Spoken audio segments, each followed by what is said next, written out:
Beauty and health are multi-million-dollar industries drawing resources from unlikely sectors. Forests and marine reserves are often sources tapped into for medicinal and cosmetic products. Plants and animals endemic to the Caribbean, for example, are often explored as raw material for major international cosmetics and pharmaceutical companies.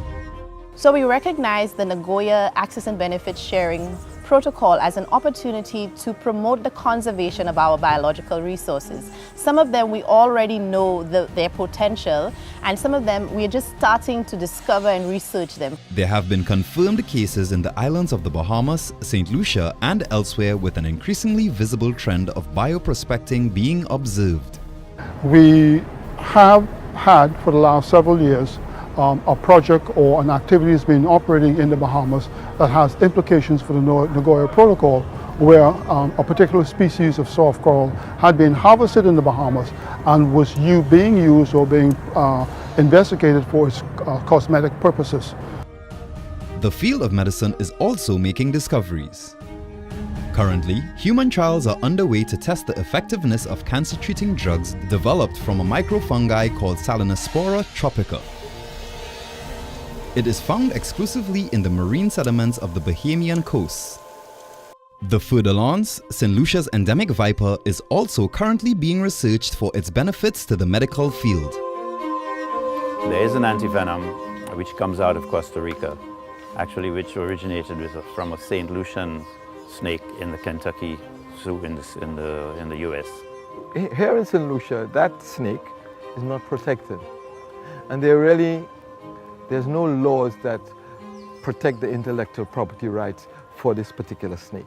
In, for example, Brazil, where they have a similar snake, they have researched the venom, and they've developed a blood pressure drug, which is used, blood pressure and heart disease drug. In our particular case, we believe that the venom that we have here actually has something in it that can cause the blood to clot. And for people who are bleeding and so on, there may be potential things there, chemicals, which may actually, if researched properly, could be used to good advantage.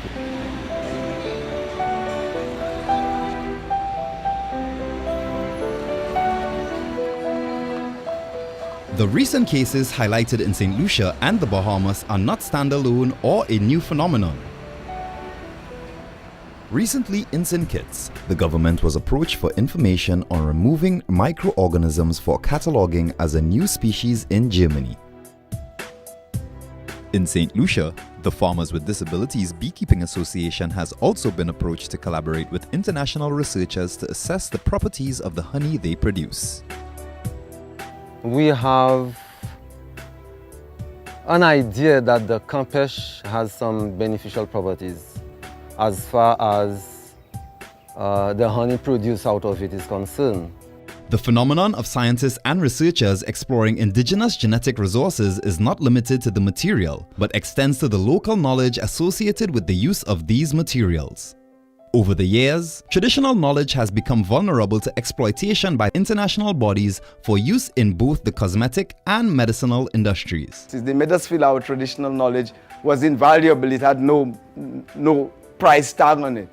But we've come of age and we realize that our body of knowledge, which is our traditional knowledge, is as important as conventional knowledge, and even more important because it is ours. People go to local bush doctors, local people, they learn how to use it. At first they need it, so they gather it, even in the developed world, like the yew tree up in the Northwest. But sooner or later, although people were making money gathering it and producing it, they synthesize it and it's lost. Similar precedents were set in the Bahamas when sharks were once harvested for their livers, which provided a potent source of vitamin K. An industry which, when discontinued due to synthesization of the vitamin, caused a number of fishermen to lose their livelihoods.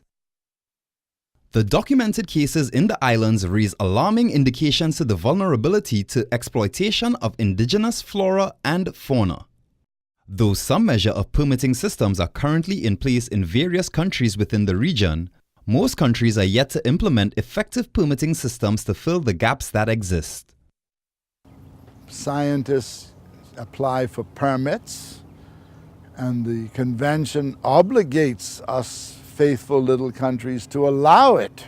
What is needed really is more formalisation of research permits so that they make it clear what can be done and what can't be done. One of the things we really need to do is look at incorporate it into our regulations and a part of the protocol of permitting in order to do research regardless of whether it's for export or internal research. Through enacting proper legislation, governments will ensure effective management, protection, and ownership of their genetic resources. Proper research permits, for example, prevents third-party transfers of information, rights of materials, or patents should commercialization be envisioned.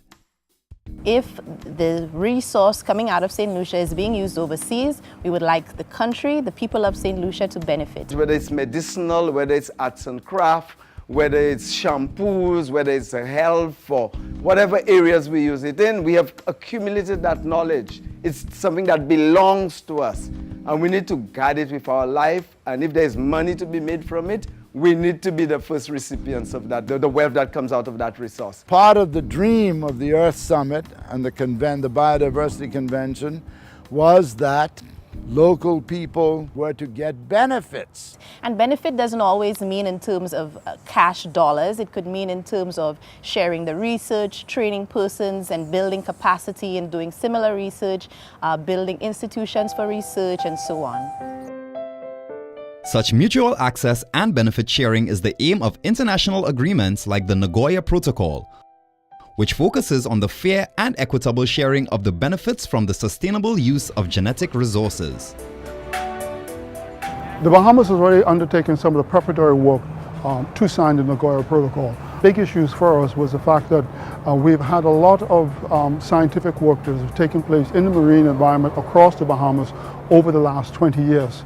There was a catch there because in the negotiations, so many things were already known that the big pharmaceutical companies and the big developed countries said, well, this only applies going forward. Anything that was known before doesn't count. So ideally, the Nagoya ABS protocol will prevent such cases from happening again with any other useful genetic resources that are specific to our country. These cases demonstrate the importance for Caribbean countries to protect their resources but also enhance the financial, social, and political future of the countries. And so we are going to be signatories, I hope, to this convention so that we can protect not just the biodiversity from being overexploited, but a lot of it is underexploited. That's where the sustainable development movement is in St. Lucia at the moment, because without laws, you cannot hold people accountable.